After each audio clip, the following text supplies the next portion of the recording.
일주일 반 성금을 모아 피해자들에게 전달하는 자리였는데요.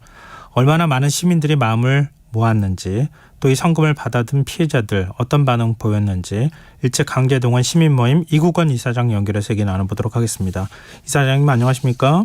예, 안녕하십니까? 네, 일단 이번 시민모금 운동 언제 어떤 계기로 시작하게 되셨습니까? 지난 6월 29일 시작해서 오늘 8월 15일 현재 47일째를 맞고 있는데요. 네.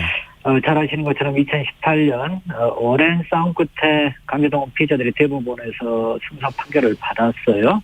그런데 벌써 5년째에 이르고 있는데 일본 피고 기업들이 전혀 배상을 하지 않고 있고, 그러는 사이에 피해자들이 속수무책으로 좀 돌아가시고 계십니다.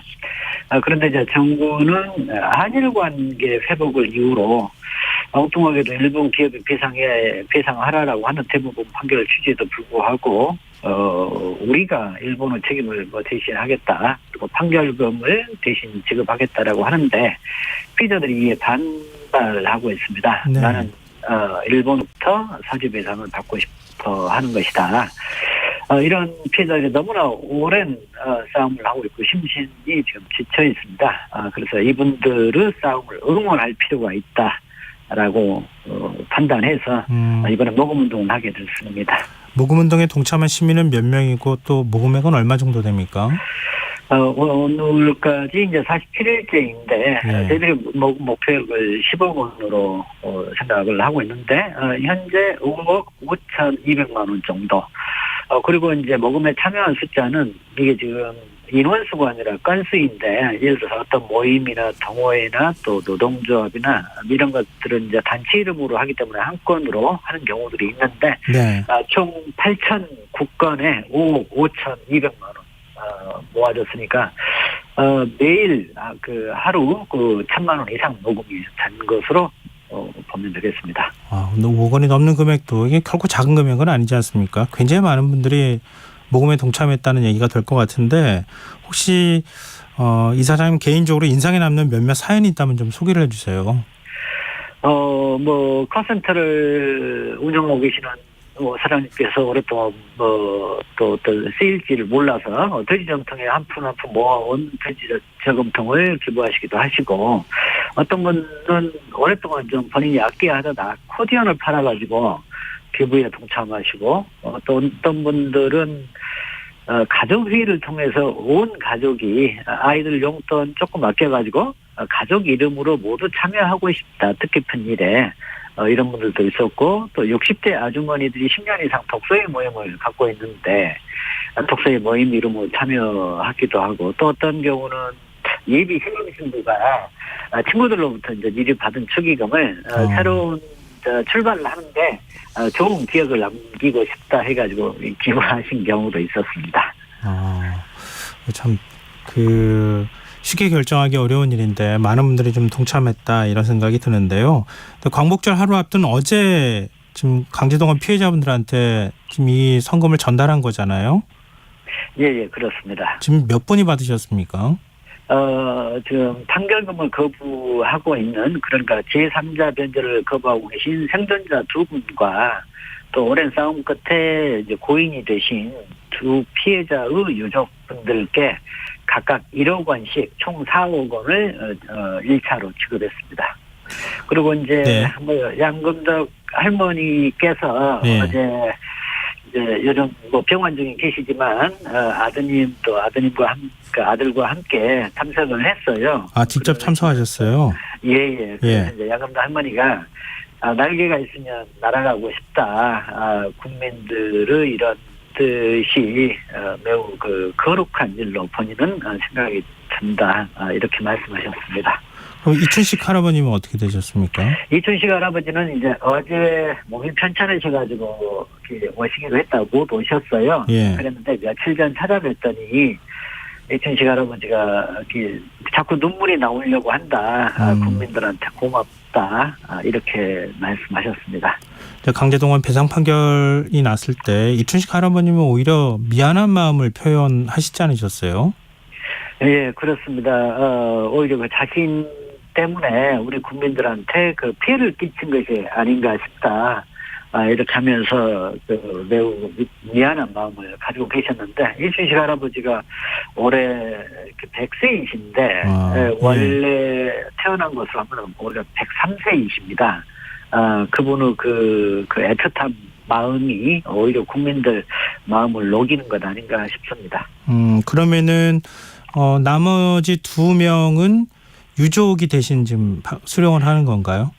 예, 그렇습니다. 오랜 싸움 끝에 대법원 판결을 못 보고 돌아가신 분이 계시고요. 예. 또 한 근로정신자로 동원되신 박애옥 할머니의 경우에는 대법원 판결까지 어려운 싸움 끝에 다 봤는데 예. 지금 미쓰비시가 배상을 하고 있지 않는 상황에서 안타깝게도 지난해 돌아가셨어요. 그래서 그 2 유족분들께 각각 1억 원씩 지원했습니다. 그러면은 원래 목표액은 10억이라고 말씀하셨잖아요. 예. 근데 지금 이제 5억 조금 남짓된 돈이 이제 모금이 됐는데 그걸 먼저 1차로 이제 드린 거잖아요. 예. 그럼 나머지 금액은 어떻게 되는 겁니까? 예, 모금 이제 저희가 그래서 1차 지급이라고 하고 또 이제 모금 운동을 시작하면서 광복 78년은 기다려온 것이잖아요. 그래서 예. 올해 광복절에는 그 금액이 얼마가 됐든지 1차적으로 좀 뭔가 좀 기쁜 그 광복절을 좀 맞도록 하자라고 하는 것이고, 예. 지금 계속 이어서 모금 운동은 이 기부금품법에 따라서 절차를 거쳐서 네. 하고 있는데 모집 기간이 내년 6월이거든요. 그래서 아직 남아있는 기간들이 많이 있어서 계속 이번 이제 또 뜻깊은 모금액이 국민들한테 좀 많이 알려지는 계기가 된 것 같아요. 예, 그래서 이제 더 많이 국민들 손에서 손으로 이어지지 않을까 기대하고 있습니다. 일본 측 시민이 거둔 모금액도 있다고 들었거든요. 예, 이 소식을 듣고 일본에서 또 양심적인 시민들이 피해자들이 일본 소송을 할 때 도와왔던 그분들이 이번에 마침 이제 8.15 즈음해가지고 예. 한국을 방문했는데 예. 주변 분들이 뜻을 모아준 6명의 이름으로 개인적으로 적지 않은 금액을 같이 힘을 보태고 싶다라고 해서 그 기부에 동참하셨습니다. 혹시 이게 양금덕 할머니하고 이춘식 할아버님한테도 얘기가 전달이 됐습니까? 예, 그렇습니다. 어제 전달식이 있었는데 네. 그 전달식이 현장에서 즉석으로 이루어졌고 어제 양금덕 할머니는 직접 만났고 또 네. 이춘식 할아버지는 이제 참석 못했습니다만은 예. 따님이 그 현장에 있었기 때문에 예. 또 그 어떤 각별한 자리였습니다. 그럼 양금덕 할머님은 일본 시민들이 성금을 냈다고 하는 얘기를 듣고 뭐라고 하시던가요? 양금덕 할머니는 사실 이제 국내에서 소송하기 이전에 일본에 그분들 어떤 도움을 얻어서 일본에서 소송을 진행할 수 있었거든요. 네네. 그러니까 할머니들 입장에서는 그야말로 형제와 같은 사람이죠. 네. 그런데 이제 아무리 그렇다고 하더라도 국적을 뛰어넘어서 일본의 시민들이 사죄의 마음으로 그것을 전달해 주니까 누가 하는 것보다 아마 가슴이 애틋하고 뭉클하셨던 것 같습니다. 네. 예, 가득 감사하다고 말씀을 표현하셨습니다. 지금 정부에서 당초 지급하기로 했던 그 변제 금액은 얼마였습니까? 원래는 이제 대법원 판결 금액은 1억 원 안팎입니다만 예. 지금 법정 이자가 사실은 매우 높잖아요. 예. 벌써 판결이 5년이 지나가지고 지금 피해자들이 받을 수 있는 금액이 3억 원 안팎 정도에 이르릅니다. 네. 예, 그렇습니다. 근데 지금 생존 피해자도 그러시고 또 유족들도 그렇고 지금 4명은 끝까지 안 받겠다 이런 입장입니까? 예, 그렇습니다.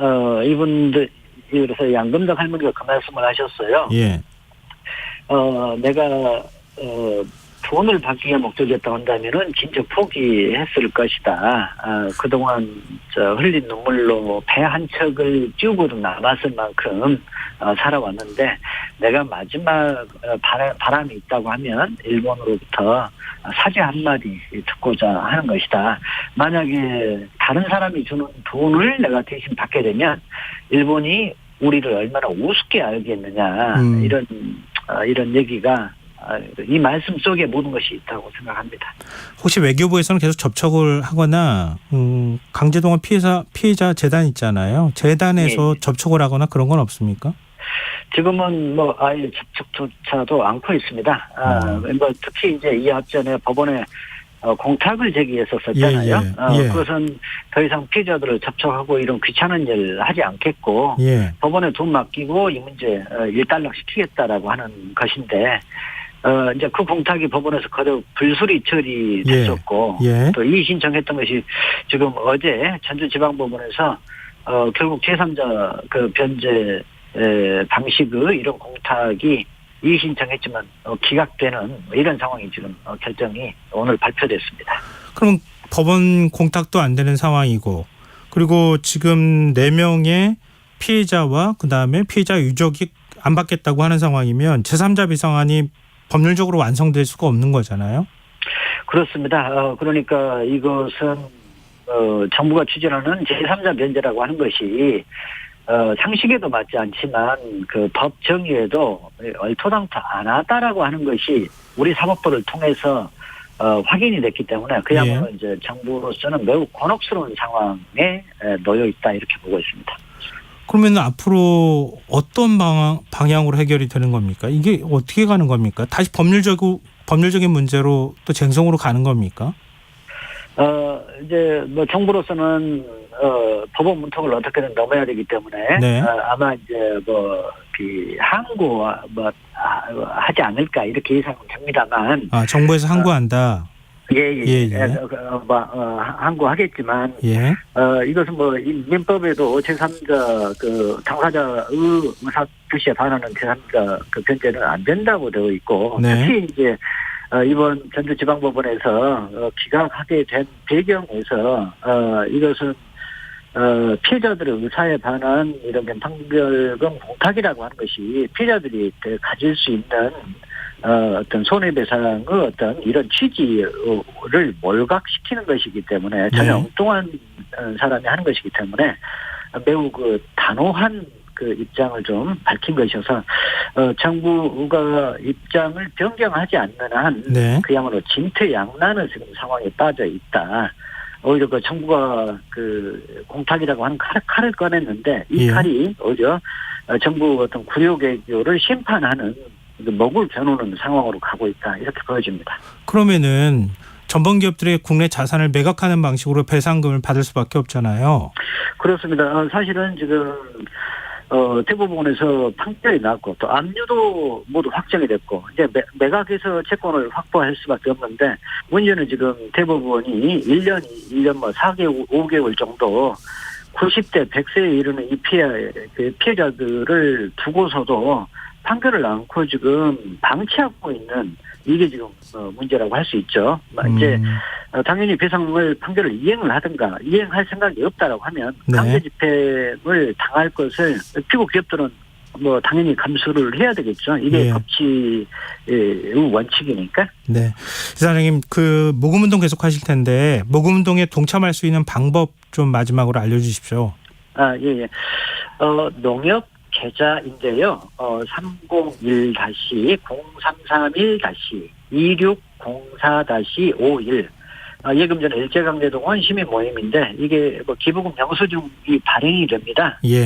그리고 계좌를 검색해 보면 또 확인할 수도 있고 일제강제동원 시민 모임 홈페이지를 검색하면 또 확인할 수 있습니다. 네, 지금 라디오 들으시면서 숫자를 다 기억하시기는 어려울 것 같으니까요. 일제강제동원 시민 모임 이렇게 포털 사이트에 들어가서 검색하면 거기 들어가서 기부하실 수 있는 방법을 다 이렇게 해놓은 것이죠.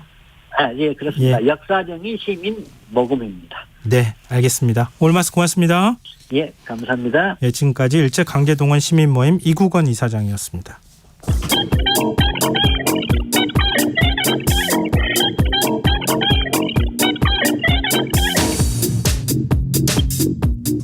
인터넷에서 화제가 되고 있는 이슈 살펴보는 시간입니다. 이슈 이수다.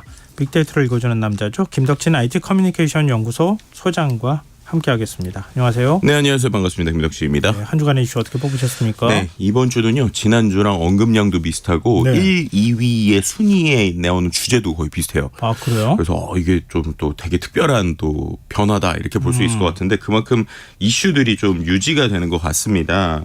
일단 1위 분야는요. 환경 분야인데 예. 근데 세부 내용은 바뀌었어요. 바로 키워드가 하와이입니다. 네. 안타까운 일이죠. 현지 시간 8일 하와이의 마우이 섬 중부